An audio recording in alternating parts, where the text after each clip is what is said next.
Boa noite. Irmãos, essa noite nós estamos falando, estamos numa série de mensagens chamada Família e Suas Urgências. E hoje nós vamos falar de unidade. Para falar sobre isso, eu quero te convidar a abrir a sua Bíblia em Romanos capítulo 12, versículo 3 ao versículo 5. E eu quero te fazer uma pergunta muito sincera. O quanto você realmente entende o valor da unidade? Ou o quanto você entende os perigos da divisão? Vamos falar sobre isso e vamos perceber que a Bíblia fala muito mais do que a gente imagina sobre esse tema e como as nossas famílias podem ser extremamente abençoadas a partir dessa realidade e desse ponto. Lemos a palavra de Deus e logo em seguida vamos falar com o nosso Deus, que diz assim, Romanos 12, 3 em diante. Porque pela graça que me foi dada, digo a cada um dentre vós que não pense de si mesmo além do que convém. Antes, pense com moderação, segundo a medida da fé que Deus repartiu a cada um. Porque assim como num só corpo temos muitos membros, mas nem todos os membros têm a mesma função, assim também nós, conquanto muitos, somos um só corpo em Cristo e membros uns dos outros. Vamos orar? Oremos. Deus, muito obrigado pela Tua palavra. Que a Tua palavra, ó Deus, nos confronte. Que a Tua palavra, ó Deus, nos trate. Que a Tua palavra, ó Deus, nos construa nessa linda construção para a Tua glória. Deus, fala com a gente. Pai, ajuda as famílias que estão, de alguma forma, divididas, que estão, de alguma forma, fragilizadas pela divisão. E que nós possamos, cada dia mais, transmitir, aprender, crescer e valorizar cada um desses detalhes. É em nome de Jesus que oramos e agradecemos por tudo. Amém e amém. Será que a unidade é algo tão importante? Veja, a unidade é algo tão forte, tão poderoso, que biblicamente, mesmo sem Deus, ela tem um poder extraordinário. Se você for comigo lá em Gênesis 11, você vai ver uma narrativa muito interessante. O povo tem uma só língua, um só idioma, e eles estão unidos para fazer alguma coisa que não é a vontade de Deus. Deus olha para essa humanidade e diz: o povo é um só, eles falam um só idioma, logo não tem nada que eles não possam fazer. Desçamos e confundamos, para que eles se dividam e possam fazer aquilo que eu mandei eles fazerem, que é povoar a terra. Olha que interessante. O povo não estava preocupado em fazer a vontade de Deus. O povo não estava preocupado em viver uma expressão do poder de Deus, mas devido à sua unidade, o próprio Deus reconhece que existe um poder sobrenatural nesse processo. A unidade é algo tão preciosa e tão valiosa que Jesus, quando é acusado de expelir demônios pelo poder do diabo, ele vai dizer lá em Marcos 3, ele vai dizer o seguinte: um reino dividido, ele não fica em pé. Uma casa dividida, ela não fica em pé. Por isso eu preciso te fazer uma pergunta que talvez te incomode, mas uma pergunta que você precisa responder do fundo do seu coração. Como está a sua casa? Como que está o seu relacionamento com os seus filhos? Como está o relacionamento com o seu marido, com sua esposa? Como está? Porque veja, é impressionante como que a Bíblia insiste em falar sobre esse assunto. Praticamente todas as cartas paulinas vão tratar o assunto da unidade. A carta aos Hebreus vai tratar o assunto da unidade. Apocalipse vai tratar o assunto da unidade. Por que a unidade é um problema, ou por que a unidade é tão atacada? Ela é atacada por muitos motivos, mas na unidade nós temos poder, na unidade as conversões acontecem, baseado em João capítulo 17, versículo 21, Pai, que eles sejam um, assim como Tu és em mim e eu em Ti, que eles sejam em nós, para que o mundo creia. Pessoas serão alcançadas quando a igreja entender o valor da unidade. Famílias serão reestruturadas quando os maridos, as esposas e os filhos entenderem o valor da unidade. Mas a unidade também ela é atacada porque ela cumpre promessas. Por exemplo, a promessa de Jeremias, a profecia de Jeremias 32, versículo 38, onde Deus promete que teria um só povo, com um só coração, e ele seria o seu Deus, e esse povo teria o mesmo pensamento, a mesma linha de raciocínio, eles estão indo para o mesmo lugar. Nada segura uma família unida, uma igreja unida. Por isso, uma das nossas muitas urgências é valorize a unidade. Então, hoje eu quero trazer para os irmãos o que o apóstolo Paulo, que não conhece a igreja de Roma, olha que interessante, Paulo não conhece a igreja de Roma, mas ele vai falar de unidade no capítulo 12, ele vai falar de unidade no capítulo 14, ele vai falar de unidade no capítulo 15. Lembrando que na construção teológica de Paulo, né, como que Paulo faz as suas cartas? No início ele fala de teologia, no meio e no final ele fala da prática. Ou seja, Paulo vai falar da sua teologia até o capítulo 11 da carta de Romanos. Depois de tratar o assunto teológico, ou seja, o assunto de construção de ideias, ele agora vai trazer isso para a prática. E na prática, nos próximos capítulos todos, ele vai falar sobre unidade, como o texto que acabamos de ler. Para entendermos isso, vamos reler o texto e agora observar alguns pontos que ele traz para todos nós sobre como devemos cuidar dessa unidade tão especial. Porque pela graça que me foi dada, digo a cada um dentre vós, não penseis de si mesmo além do que convém. Antes, pense com moderação, segundo a medida da fé que Deus repartiu a cada um.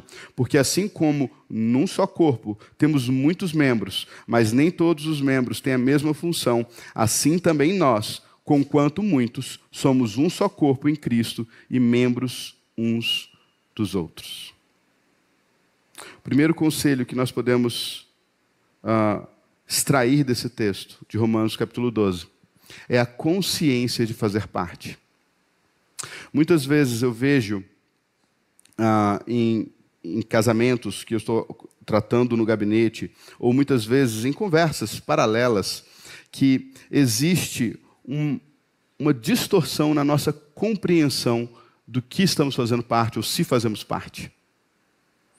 Muitas vezes parece que o casamento está dividido não com funções, como ele está apresentando aqui, como órgãos que cada um tem a sua própria função, mas eles estão divididos em facções, em grupos que estão, em vez de procurando um interesse comum do corpo, estão, na verdade, procurando os seus interesses particulares. Então, o marido está com uma perspectiva, está com uma forma de pensar, uma forma de agir. A esposa está com uma forma de pensar, uma forma de agir. Os filhos estão com uma forma de pensar, uma forma de agir. E ninguém se sente parte de nada. Olha o que Paulo está dizendo. Irmãos, porque assim como num só corpo temos muitos membros, mas nenhum dos membros tem a mesma função, assim também nós, conquanto muitos, somos um só corpo. Sabe o que é interessante? Muitas vezes nós enfrentamos problemas dentro das nossas casas, porque não percebemos que não temos uma casa. Temos um ringue. Temos um octagon. E quando adentramos a nossa casa, não estamos nos despindo das nossas armaduras, estamos colocando elas, porque o campo de batalha está ali. Paulo está falando, não é assim que funciona. Eu juro que um dia eu vou tacar uma pedra nesse relógio, que ele fica tocando e ele me desconcentra. Hoje ele me desconcentrou mais do que eu queria. Ele não faz parte da igreja, tá vendo? Ele está na igreja, mas não faz parte. Tem que quebrar esse negócio. Mas, muitas vezes, esse senso, essa falta de percepção, de consciência, que eu faço parte desse corpo, que eu faço parte dessa família, muitas vezes nos fragmenta. Nos deixa tão distantes a ponto de olharmos uns para os outros como inimigos. E muitas vezes, em situações de doença, o nosso corpo faz isso, sim ou não?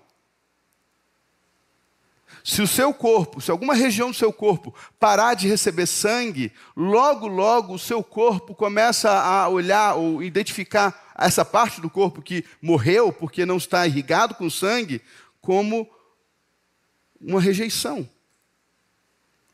E todo o seu corpo sofre porque uma região ou um órgão do seu corpo está agora sendo rejeitado por ele.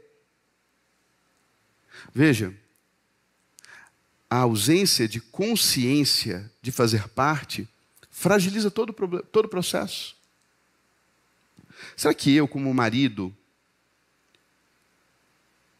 olho para minha esposa como alguém que pertence ao mesmo corpo?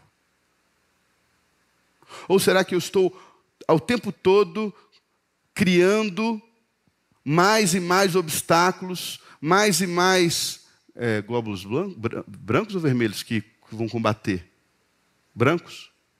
Brancos que vão combater a minha esposa. Pensa um pouquinho. Quando a minha esposa, ela fala alguma coisa para mim, eu ouço aquilo como um soco ou como um conselho? Quando a minha esposa fala alguma coisa, ela fala como um conselho ou ela fala como um soco? Porque eu sei que quando o meu coração bate, ele bombeia sangue para o meu corpo todo, porque essa é a função dele, e ele está fazendo isso para que eu tenha vida. O dia que ele parar de bater, todo o corpo morre. Será que eu entendo e identifico o outro como parte? Será que eu me identifico como parte? Muitas vezes, na nossa caminhada, não aprendemos a fazer parte de alguma coisa. Não aprendemos. E essa tem sido a luta não só de igrejas, não só de famílias, até de empresas hoje em dia.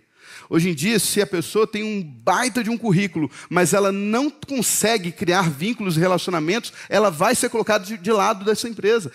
Não interessa à empresa uma pessoa muito capaz, mas que não consegue fazer parte. Então, o primeiro conselho que Paulo dá a essa igreja de Roma, que ele sequer conhece, mas sabe as lutas que essa igreja vai enfrentar, porque tem visto essas lutas na igreja de Corinto, tem visto essas lutas na igreja de Éfeso, tem visto essas lutas na igreja dos Filipenses. Ele está dizendo, queridos, façam parte uns dos outros, se enxerguem parte uns dos outros. Cuidem uns dos outros, como os membros cuidam uns dos outros. E para isso nós precisamos nos identificar como cooperadores. Não escravos, cooperadores. É interessante porque quando eu penso num corpo humano, e eu concordo com o Hernandes Dias Lopes quando ele fala isso, quando você vê alguma coisa que você quer comer, pensa em uma coisa que você quer comer, bem gostosa, assim, bem gostosa, vamos pensar assim, sei lá, num pudim de leite, um pudim. Você olha e você deseja. Mas para você ter acesso ao pudim, você tem que esticar a sua mão. Seus dedos têm que pegar. Você tem que ver, tocar e sentir na sua boca, e colocar dentro da sua boca. Então você precisa de um monte de coisa para que você tenha acesso àquilo que você deseja. Na família não é diferente. Na família precisamos uns dos outros. Quando um órgão está fragilizado, todo o corpo sente. Será que a gente vive isso nas nossas casas? Você sofre a dor do seu marido? Você sente os medos da sua esposa? Você, de alguma forma, você reage àquilo que está acontecendo dentro da sua casa ou dentro da sua igreja? A sua realidade, ela é moldada pela realidade dos outros. Sinta-se parte, faça parte, seja parte daquilo que o outro está vivendo. Um outro conselho que a gente consegue perceber com clareza é: seja um agente da paz. Olha o que o versículo 3 ele vai dizer: porque pela graça que me foi dada, digo a cada um dentre vós que não penseis de si mesmo além do que convém. Se você for comigo agora no capítulo 14, no versículo 19, você vai ver uma outra narrativa muito contundente. Olha só o que ele vai dizer: assim, pois, seguimos as coisas da paz e também as da edificação de uns para com os outros. Sabe o que Jesus vai dizer em Romanos? Em Mateus capítulo 5, versículo 9: bem-aventurados os pacificadores, porque serão chamados filhos de Deus.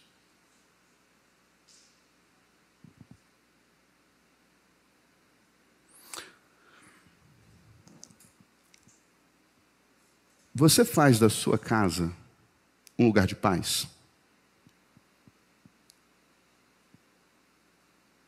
A sua casa é um lugar de segurança para os seus? De tranquilidade para os seus? De graça para os seus? A sua casa é um lugar de conforto para os seus? Tem um filme que eu esqueci o nome, é daquele cachorro que morre no final. Qual é o nome? Marley e eu? É um Golden? É um Golden. Isso aí, esse mesmo, Marley e eu. Tem uma cena que me impressiona, que o principal, lá, eu não sei o nome dele, ele tem um filho, e é uma experiência extraordinária, ele fica muito feliz. Ele tem um cachorro e agora ele tem um filho, e aí depois ele tem um outro filho. E eu não sei se ele tem mais um outro filho, mas eu sei que no segundo filho, a casa dele meio que sofre um colapso. A mulher está estressada, ele está cansado do trabalho, o cachorro não para de fazer besteira, e toda vez que ele para o carro, e aí ele ouve, né, e ele vê pela janela a família dele, a criança chorando, o cachorro latindo, a mulher estressada, ele para, ele olha para aquilo, ele respira uma vez, ele respira 2 vezes, ele respira 3 vezes, e ele vai lá para dentro. Todo mundo que tem mais de um filho, ou quem está no primeiro filho, sabe bem que muitas vezes o estresse desse momento da vida gera exatamente esse sentimento: meu Deus do céu, o que eu fiz com a minha vida? Não é disso que eu estou falando. Eu estou falando de um ambiente que deveria ser o ambiente de paz, de acalento, de cuidado. E não porque tem uma criança chorando, fazendo cocô, chorando de novo, fazendo cocô, o cachorro latindo.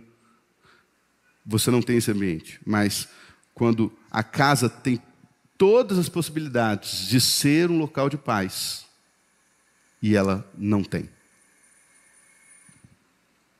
Então Paulo, de alguma forma, está dizendo: gente, olhe com atenção para aquilo que tira a paz de vocês. Olhe com atenção para aquilo que vai promover não a paz, mas a contenda, o estresse. Olhe com atenção para aquilo que, em vez de gerar tranquilidade, gera guerra. Ele vai dizer no versículo 19 do 14, como eu acabei de ler: assim, pois, seguimos as coisas da paz. Somos seguidores da paz. Somos seguidores de que as coisas corram como elas devem correr. O que Paulo também vai dizer: no que depender de vós, mantenhais paz com todos os homens. Óbvio que nós não queremos ser utópicos aqui. Muitas vezes teremos atritos. E os atritos nem sempre são problemáticos ou pecados. Veja, Deus usou o atrito de Atos dos Apóstolos, capítulo 15, entre Paulo e Barnabé, sobre para onde eles deveriam ir, para alcançar Filipos, para alcançar Atenas, para alcançar Coríntios. Foi justamente porque eles não chegaram a um consenso que Barnabé foi por Chipre e Paulo e Silas foram por outro caminho. Tudo bem, os atritos eles acontecem. Os estresses eles vão acontecer. Não é sobre isso que nós estamos falando, não é isso que nós queremos negar. Pelo contrário, muitas vezes vamos ter atritos. O que nós estamos querendo trazer é, nós somos seguidores da paz. Nós somos os pacificadores desse tempo. Ou é eu chegar na igreja que acontece um problema. Ou é eu chegar na empresa que acontece um problema. Ou é eu chegar na minha família e acontece um problema. Nós somos esses seguidores da paz. Nós somos as pessoas que estão criando, desenvolvendo oportunidade para que haja perdão, para que haja restauração. Ou nós somos aqueles que estão fomentando problemas, estresse, brigas, crises. Sabe, eu tenho a sensação que a igreja direcionou todos os seus canhões, ou a maioria dos seus canhões teológicos, para os pecados menos problemáticos. Menos problemáticos. Eu vi gente ser excluída porque acabou tendo relação sexual antes da hora das igrejas. Eu vi gente sendo excluída por uma luta que vivia em relação a um pecado ou outro. Eu vi gente sendo excluída porque falou mal de pastor. Mas eu não me lembro. E isso é uma tragédia para a igreja do Brasil. De pessoas sendo excluídas porque elas geravam contendas entre os irmãos. Mesmo que Provérbios esteja dizendo que há 6 pecados que o Senhor odeia e o 7º ele abomina. E o que ele abomina, o 7º é justamente esse, aquele que cria contendas entre os irmãos.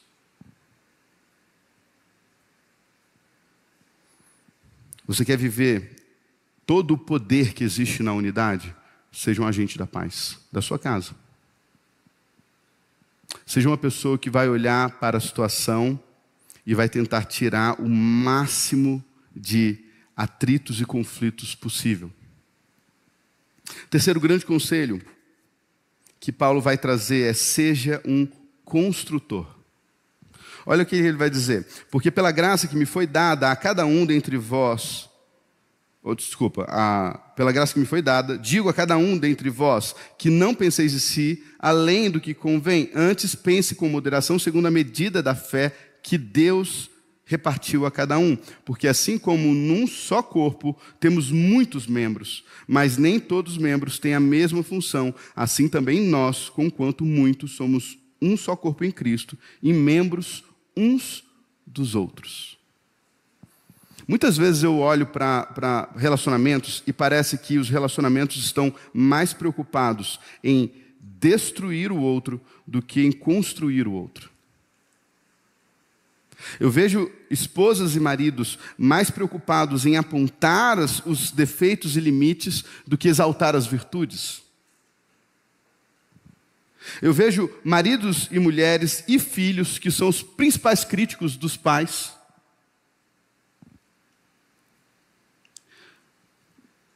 Muito atentos aos limites. Muito atentos àquilo que não está do jeito que deveria estar. E pouco atento a todo o resto que está como deveria estar. Tem pessoas que têm uma característica, eu falei domingo passado, do cuidado das críticas. Tem pessoas que têm uma capacidade de apontar o que não está bom. E muitos acreditam de verdade que o fato de apontar o que não está bom é um serviço que ele está fazendo àquela pessoa. O problema é que nem todos nós enxergamos dessa forma. O Felipe, meu filho, se você critica repetidas vezes a mesma área, isso o retrai. O retrai. E ele prefere não mais fazer aquilo do que melhorar naquilo. Diferente de alguns que, ao ouvir críticas, se sentem impulsionados a melhorar, a mudar, a fazer. Mas olha que interessante. Ele está dizendo, nós somos membros uns dos outros. Nós estamos, de alguma forma, construindo, aperfeiçoando, melhorando, preparando o outro para que o corpo como um todo tenha os benefícios que precisam ter.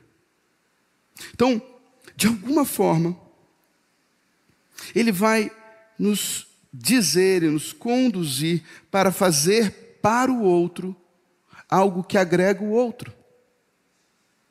Será que é assim que a gente está vivendo? Eu tenho me esforçado todos os dias para observar os meus filhos, identificar áreas que eu acho que eles podem melhorar e aprender como fazê-los melhorar. Porque é uma mentira que contaram para a gente, que identificar as áreas que não estão boas já é a solução. Já é a resposta que precisávamos. Não. Tem coisas que você identifica que não vai mudar a vida do seu marido, da sua esposa, dos seus filhos, nunca. Porque você nunca vai aprender como fazer, como falar, como demonstrar, como ensinar os caminhos. Olha que interessante. Jesus, ele fala e ele trata cada um dos seus discípulos de acordo com a realidade deles. Quer um exemplo? Pedro, um cara que tem uma tendência a se achar melhor do que os outros. Uma tendência a se achar mais corajoso que os outros. Mais capaz que os outros. Não está tirando isso, pastor, de tudo que a gente vê de Pedro, né? Quando Jesus fala que ele vai ser traído, Pedro olha para João e fala assim, pergunta para ele aí quem é que vai trair. Quando Jesus fala que ele vai ser abandonado, ele fala assim, esses meninos aí podem, eu não. Eu tenho fibra, eu sou homem aqui tem homem, Jesus, fica tranquilo. E Jesus falou assim, Pedro, o galo não vai cantar antes que você me negue. Agora, olha que interessante. Quando Pedro vira para Jesus e fala que Jesus está errado, que ele não ia morrer, que ele não ia para a cruz, que Deus ia ser misericordioso com ele, Jesus vira para Pedro e fala assim, para trás de mim, Satanás. Você não vê esse nível de dureza com nenhum dos outros discípulos, nem com Tomé, que falou, se eu não enfiar o dedo na ferida dele e não ver as chagas das suas mãos, eu não vou acreditar. Ele falou assim, Tomé, vem cá, bota a mão aqui. Bota a mão aqui. Ah, agora você acredita? Bem-aventurados serão os que não viram e crerão. Perceba, ele cuida e olha para uma mulher que toca nele e é curada. E olha para ela e fala assim, filha, a sua fé te salvou. E ele vai fazer questão de ele mesmo tocar um leproso e purificá-lo. Ele vai tratar cada um de uma forma individual, de uma forma diferente, agindo e atuando de uma forma muito específica. Agora, se nós realmente queremos a unidade, precisamos aprender a construir os nossos irmãos, a ser instrumentos de construção. E aí, se eu fosse te perguntar, uma ferramenta de obra, o que você seria? Se você falar uma marreta, está errado. Ah, pastor, eu me identifico com uma marreta, uma sexta-feira. Está errado. Está errado. Seja uma pá, o que mais que se usa numa obra? Você ia falar enxada. Enxada não, acho que não usa na obra, não. Um balde, seja alguma coisa que edifica, que constrói, que agrega na vida do outro. O outro vem falar para você sobre o que está vivendo, você fala, mas também você, né? Outro fala, eu te avisei. Você já viu alguém melhorar a vida porque você disse eu te avisei? Nunca. Nunca vi umzinho falar assim, não, eu mudei minha vida porque o pastor falou para mim que me avisou e realmente reconhecia, minha vida mudou depois. Não acontece. Não acontece. Mas não. Paulo está preparando a igreja para ter uma leitura de, meus irmãos, busquem a unidade, encontrem na unidade valor, se vejam, se sintam parte uns dos outros, façam parte uns dos outros, sejam membros uns para os outros, para edificar, para construir, para agregar. Um outro conselho que nós podemos tirar agora do texto de Romanos, está lá em Romanos 15, 7, que ele diz assim, portanto, acolhei-vos uns aos outros, como também Cristo nos acolheu para a glória de Deus. Você se sente uma pessoa acolhedora? Você se sente uma pessoa que atrai pessoas? Ou você expele pessoas? Tem gente que não gosta de gente. Isso acontece. Tem gente que não gosta. Eu tenho uma tia que ela fala que ela tem preguiça. Eu tenho preguiça de estar com gente. Puder me trancar no meu quarto, ficar no meu quarto, vou ficar feliz.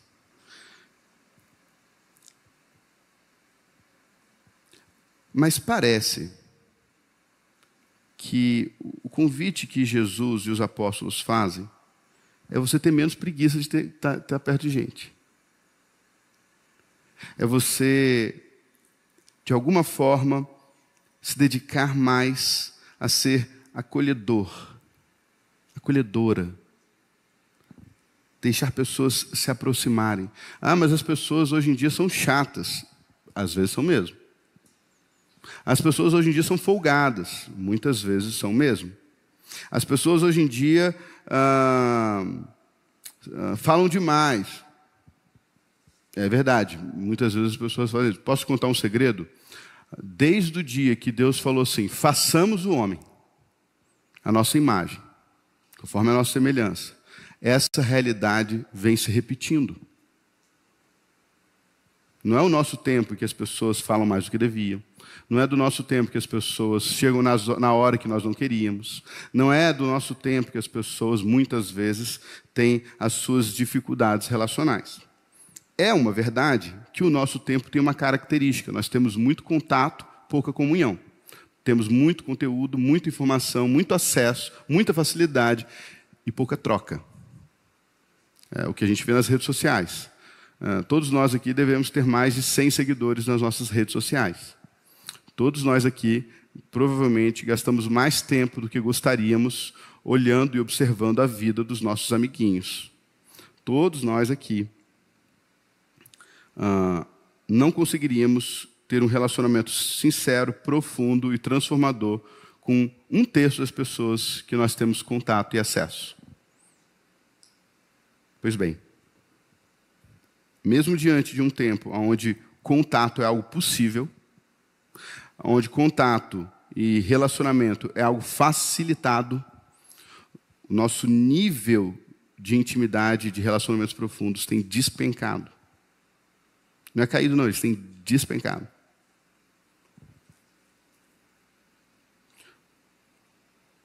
E quando nós olhamos para isso, vemos alguns motivos para isso. Mas eu quero pensar com você como Jesus olhava para isso. Se você observar, a construção dos apóstolos é uma construção que nenhum de nós escolheríamos. Por quê? Porque ele pega os opostos. Então nós temos Mateus, que é um publicano, que é alguém que chegou para Roma e falou assim, olha, eu pago para vocês me deixarem cobrar o povo. Parece um cara gente boa? Não parece. E ele chama um cara chamado Simão, o Zelote, que é um grupo militar que anseia por derrotar Roma. Eles odeiam Roma. Eles odeiam todo mundo que apoia Roma.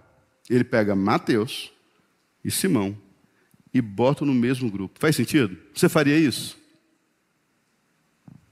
É a mesma coisa de pegar um bolsonarista roxo e um lulista roxo e falar assim, vocês vão ficar abraçados, eu vou amarrar vocês abraçados aqui, igual os nossos pais ameaçavam a gente a fazer. Mas não é isso que Jesus está falando, não. Vocês querem andar comigo? Eu acolho vocês. Mas vocês vão andar juntos. Vocês vão andar juntos. Ele pega um grupo de pescadores que está sendo oprimido muitas vezes por esse personagem Mateus e coloca junto nesse processo. Não faz sentido. Nós não escolheríamos esses grupos, essas pessoas, mas Jesus vai acolhendo. vai trazendo para perto, vai caminhando, vai andando, vai sentando à mesa, vai partindo o pão, vai confrontando, vai falando, vai tratando, vai perdoando, vai confrontando de novo, vai tratando de novo.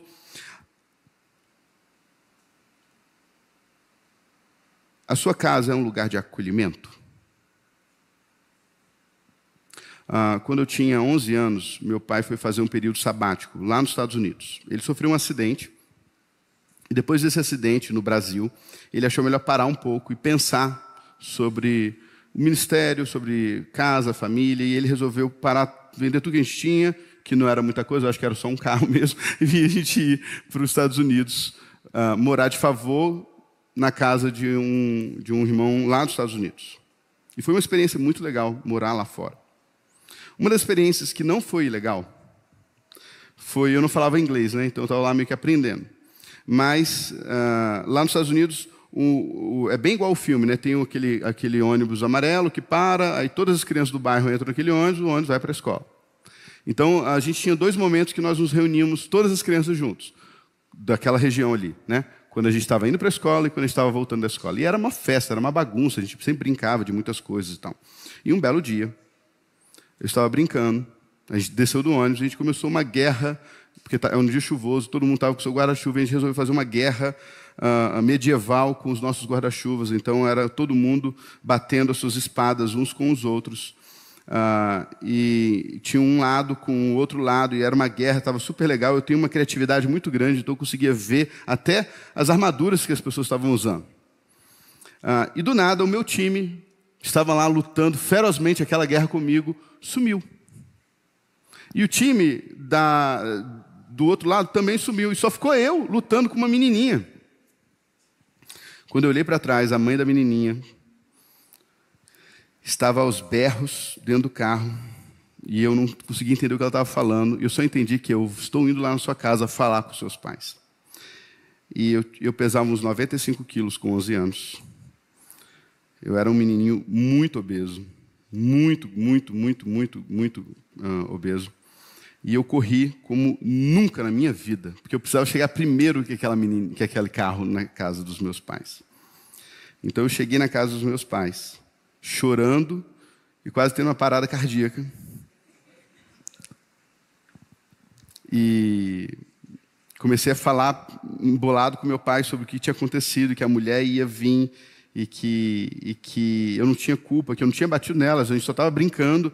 E meu pai, vendo aquela situação toda que eu estava vivendo, eu acho talvez preocupado com a minha saúde física mesmo, ele falou assim: filho, calma. Calma. Está tudo bem. Se ela vier, o papai vai conversar com ela. Fica tranquilo. Você não bateu nela? Eu falei: não bati, só estava brincando. Então fica tranquilo. A mulher, 2 minutos e meio depois, tocou a campainha. E ela foi extremamente agressiva.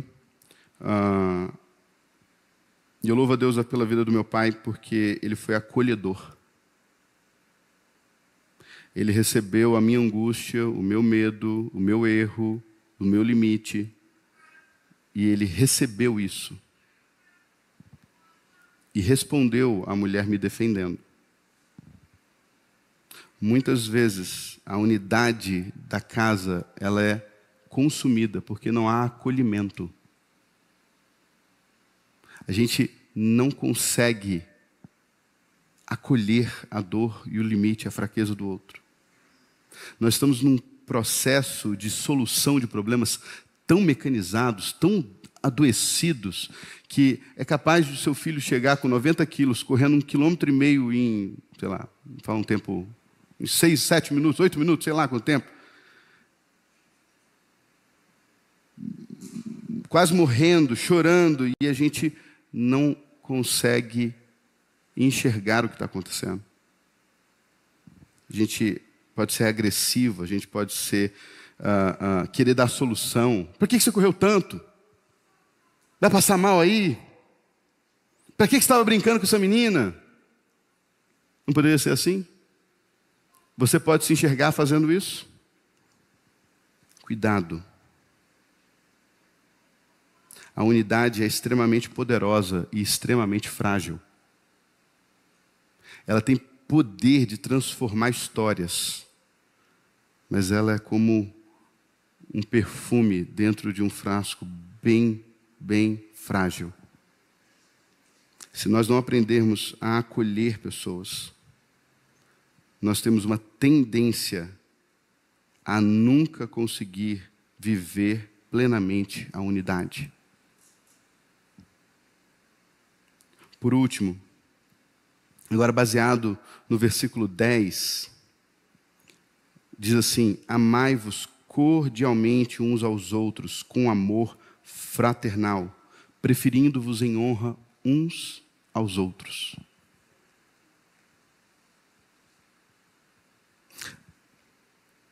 Sabe o que caminha de mão dada com a unidade? A humildade. Quando você tem prepotência, arrogância, quando você é dono do saber, quando você é o dono da verdade, normalmente a unidade fica fragilizada. Quando você não consegue identificar no outro alguém que tem algo a agregar, normalmente a unidade fica fragilizada. Foi exatamente o que acontece aqui. É esse cuidado que Paulo está dizendo. E ele não vai dizer só aqui, por exemplo, ele vai dizer aos Filipenses 2, ele vai dizer, olha, se existe qualquer coisa boa, se existe qualquer qualidade, coisa digna, coisas prazerosas, isso seja o que passa no coração e mente de vocês, que haja no coração de vocês o mesmo sentimento que houve também em Cristo Jesus, que mesmo sendo da forma de Deus, não julgou por usurpação ser igual a Deus, antes se esvaziou a si mesmo, assumindo a forma de servo, e uma vez achado na figura humana, humilhou a si mesmo. Não é interessante que o autor da unidade é alguém que nos convida à humildade? Você quer viver tudo que a unidade tem para viver? Aprenda que nesse processo o eu vai ser abalado. A sua vontade, os seus achismos, as suas certezas, elas ficarão muitas e muitas e muitas vezes em segundo, em terceiro, em quarto plano.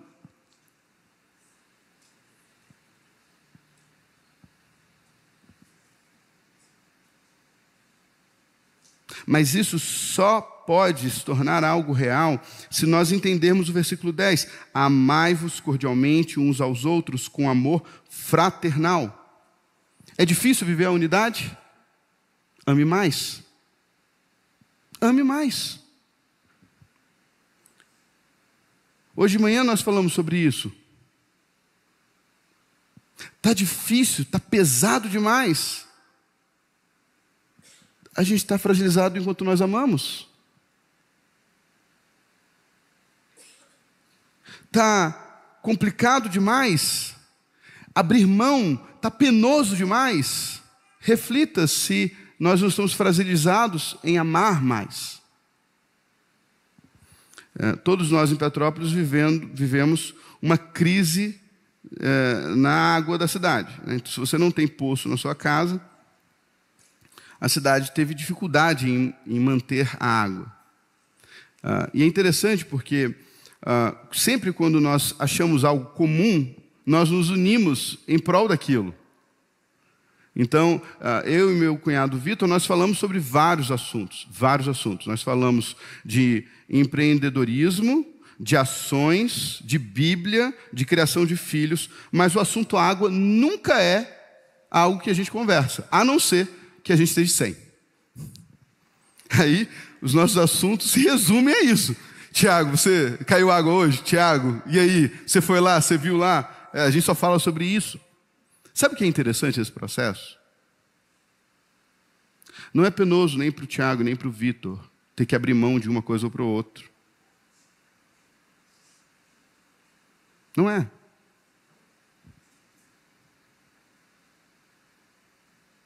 A gente pediu um caminhão-pipa para encher as caixas d'água. Eu tive a brilhante ideia de falar assim, vai primeiro encher as caixas do Vitor. E eu confesso que eu quase pequei naquele dia. A gente estava 4 dias sem cair água. A gente já estava tomando banho na casa dos amigos. E a gente falou, não, vamos comprar um caminhão-pipa. Vamos resolver esse problema. Não vamos mais passar esse perrengue na nossa vida. Eu falei, vai lá e enche. Eu ainda fiz mais. Eu peguei o motorista e falei assim, vamos lá em cima ver se o caminhão chega. Depois que chegar, você enche a caixa do meu cunhado, se você achar que der. O amigo falou que dava. Veja, ele é o dono do caminhão. Ele só anda naquele caminhão. Ele conhece aquele caminhão. Ele falou que dava. A gente, então, subiu com o caminhão. Deu? Não deu. Estava à noite, estava chovendo, a gente estava sem água, e o caminhão parou no meio do caminho. E aí o cara me deu a triste notícia, que eu acho que ele ficou realmente pensando que eu ia xingar ele, fazer alguma coisa. Ele falou assim, olha, tem um problema ainda. Eu falei, qual o problema? Eu não posso descer o caminhão cheio, vou ter que jogar água toda aqui no chão, porque não vai dar. Aí eu fiquei olhando para o chão um tempão, assim, pensando, tanta água aí, e a gente não tem água nem para tomar um banho. E ele, você está há muito tempo sem água? Eu falei, 4 dias, meu amigo. 4 dias, né? Mas tudo bem. Quando nós estamos, de alguma forma, querendo atender o outro, quando nós estamos querendo construir o outro, quando nós, de alguma forma, queremos acolher o outro, quando nós, de alguma forma, queremos fazer parte do corpo do outro, nós cumprimos o nosso papel como igreja. A ausência disso bota em xeque a quem estamos seguindo. Bota em xeque. João capítulo 17, versículo 21. Pai, que eles sejam um, como tu és em mim, e eu sou em ti, que eles sejam em nós, para que o mundo creia que tu me enviastes. Ame a unidade. Proteja ela. Construa ela. Que eu tenho certeza que nós iremos colher os frutos dela. Não tem jeito. Na unidade, nós experimentamos coisas extraordinárias. Uma família unida, ela resiste às tempestades. Uma família unida, ela enfrenta as dores. Uma família unida, ela enfrenta os agressores. Uma família unida, ela atravessa os desertos. Mas uma família desunida, ela é um alvo fácil. Irmãos, nem o segundo maior império da criação, que é o império das trevas, o reino de Satanás, ousa ser desunido. Isso não deveria nos chocar? Se Satanás estiver contra Satanás, o seu reino não vai subsistir. É o que Jesus está dizendo. Será que as nossas famílias vão? Será que as nossas casas são mais bem construídas do que um império que vem conduzindo este mundo caído há milênios? Acho pouco provável. Por isso, devemos amar a unidade, zelar por ela, construir os nossos irmãos e amigos, para que cada dia mais possamos experimentar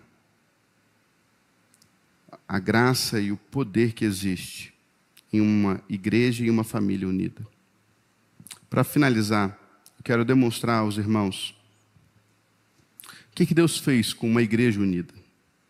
Eu queria que você projetasse isso para a sua vida, para a sua casa, para a sua família.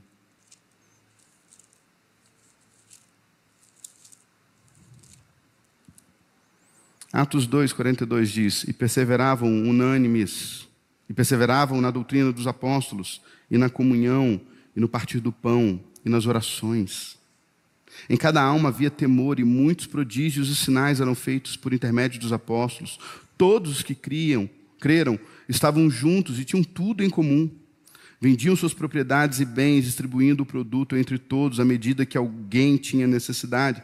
Diariamente perseveravam unânimes no templo, partiam o pão de casa em casa e tomavam suas refeições com alegria e singeleza de coração, louvando a Deus e contando com a simpatia de todo o povo.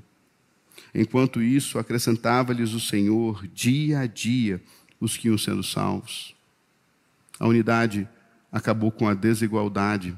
A unidade acabou com a fome. A unidade acabou com as problemáticas. A unidade glorificou a Deus. A unidade louvou a Deus. A unidade fez com que Deus diariamente acrescentava àquela casa, família, igreja, os que iam sendo salvos. Atos 4 diz assim, versículo 23. Uma vez soltos, procuraram os irmãos e lhes contaram quantas coisas lhe haviam dito os principais sacerdotes e anciões. Ouvindo isto, unânimes, levantaram a voz a Deus e disseram, pode parar aí, olha o que acontece em Atos 4:32. Tendo eles orado, tremeu o lugar onde estavam reunidos. Todos ficaram cheios do Espírito Santo e com intrepidez anunciavam a palavra de Deus.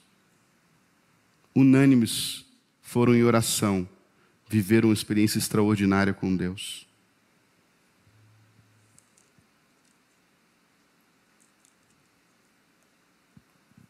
É a unidade.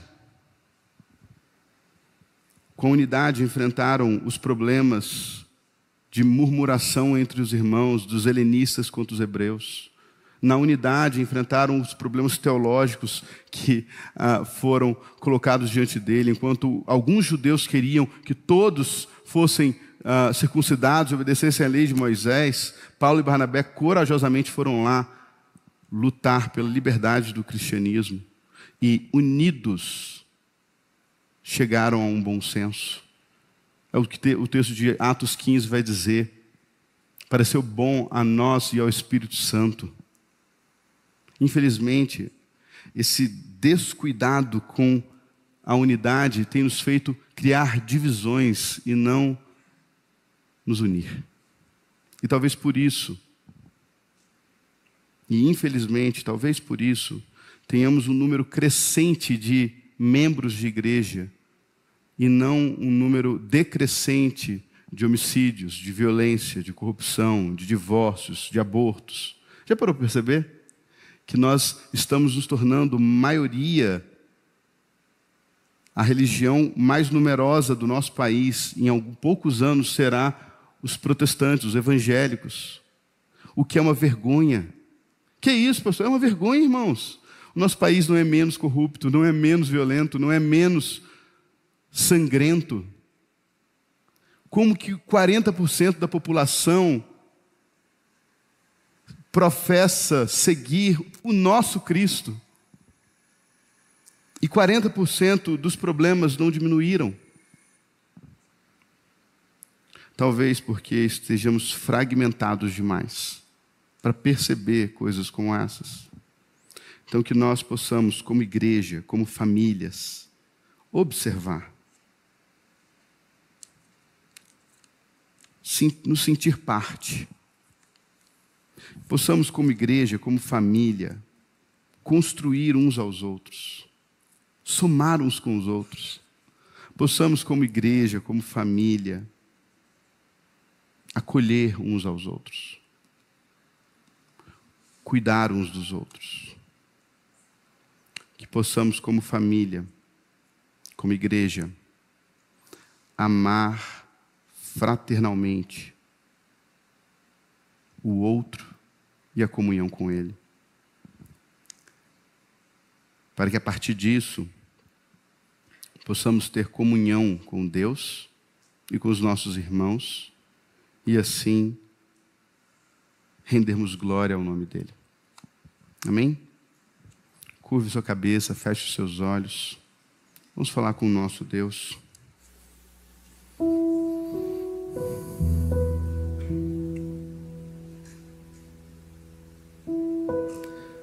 Senhor Jesus, como que precisamos, Deus, da Tua direção, do Teu cuidado. Como precisamos do Teu Espírito para nos ajudar, para nos aperfeiçoar, Pai. Deus, nos ajude a sermos verdadeiramente agentes de paz. Nos ajude, ó Deus, a ver a importância da unidade. Nos ajude, ó Deus, a reconhecer no outro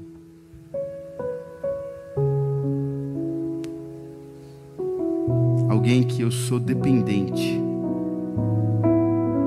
Não apenas alguém que é dependente de mim, mas alguém que eu sou dependente dele. Porque sem esse órgão, sem esse membro, eu estou incompleto. Ó Deus, nos ensine a nos fazer parte e a nos sentir parte. Nos ensina, ó Deus, a ver a necessidade do outro. Deus, faz de nós uma igreja que te honra, que te glorifica, que te exalta, que busque em ti, ó Deus, as ferramentas para construir, as ferramentas para edificar. Que nós possamos, Pai, todos os dias da nossa vida, verdadeiramente nos sentirmos filhos de Deus, porque somos pacificadores. Que sejamos perseguidores da paz, seguindo ela o tempo todo. Pai, que as nossas casas sejam um ambiente de paz para os maridos, de paz para as esposas.